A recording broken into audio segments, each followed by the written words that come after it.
हिमाचल प्रदेश की सुखविंदर सिंह सुक्खू के नेतृत्व की कांग्रेस सरकार की झूठी गारंटियों का हरियाणा की जनता ने अपने अंदाज में ठोक कर जवाब दिया।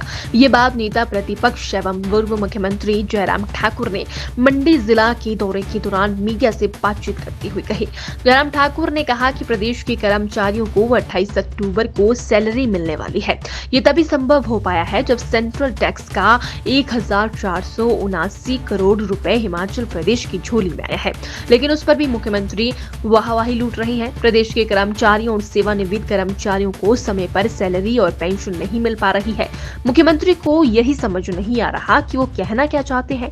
कभी उनके द्वारा बोला जा रहा है कि प्रदेश संकट में है और कभी कह रही हैं कि प्रदेश संकट में नहीं है। मुख्यमंत्री जैसे पद पर रहकर गैर जिम्मेदारान करना शोभनीय नहीं है। जयराम ठाकुर ने कहा कि काम करते करते गलतियां भी होती है, लेकिन मुख्यमंत्री को उन्हें स्वीकार करना चाहिए। नहीं तो बहुत बड़ा दुर्भाग्य है आपके उतारों में।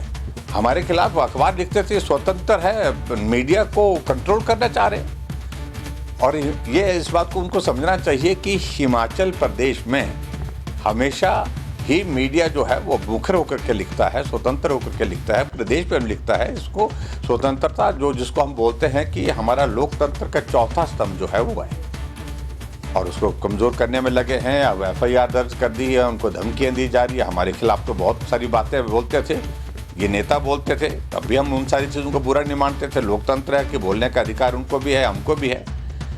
और ऐसी सूरत में मुझे लगता है कि जो उन्होंने जो न्यूज़ रडार पर जो FIR की है उस पर पुनः विचार करना चाहिए, और विचार करने के बाद वो वापस लेना चाहिए। और इस तरह से मुझे लगता है कि कोई समस्या का समाधान नहीं है। गारंटियाँ झूठी आपने दी। आप हरियाणा में गए, हरियाणा में जाकर के आपने कहा कि हमने हिमाचल प्रदेश में गारंटियां पूरी कर दी, और हरियाणा वालों ने ठोक के जवाब दे दिया। जो हरियाणा का अंदाज है उस अंदाज में उनने संदेश दे दिया। भारतीय जनता पार्टी की सरकार वहां पर तीसरी बार बन रही है। कर्मचारियों की सैलरी जो 1 तारीख को मिलती थी, अब बोलते कि हम 28 तारीख को दे देंगे, और 28 तारीख को इसलिए देंगे क्योंकि 1479 करोड़ रुपए हिमाचल प्रदेश को जो सेंट्रल टैक्सेस का जो शेयर है, स्टेट शेयर है, वो मिल गया। एक साथ एक मुश्त में दे दिया, एडवांस में दे दिया इस बार केंद्र ने। इस कारण से उनका हाथ खुला हो गया। जिस मुख्यमंत्री जी को मालूम ही नहीं पड़ रहा है कि वो बोल क्या रहे हैं और कर क्या रहे हैं, ये तो बिल्कुल ही मालूम नहीं पड़ रहा है। प्रदेश में कर्मचारियों की सैलरी समय पर नहीं मिली, पेंशनर्स को पेंशन नहीं मिली, इसमें हमने कौन झूठ बोला?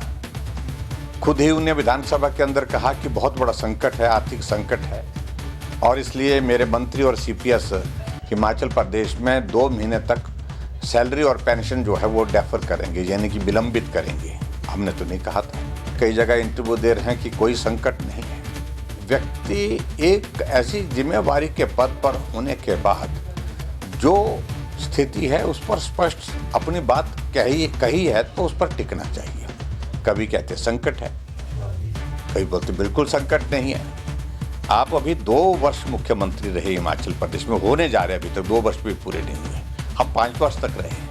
हिमाचल प्रदेश में कर्मचारियों को सैलरी कितनी जाती है, पेंशन कितनी जाती है, ये मत समझाओ हमें। और इस बात को समझना चाहिए, उनको स्वीकार करना चाहिए। गलतियां होती है काम करते करते, स्वीकार कर लेना चाहिए।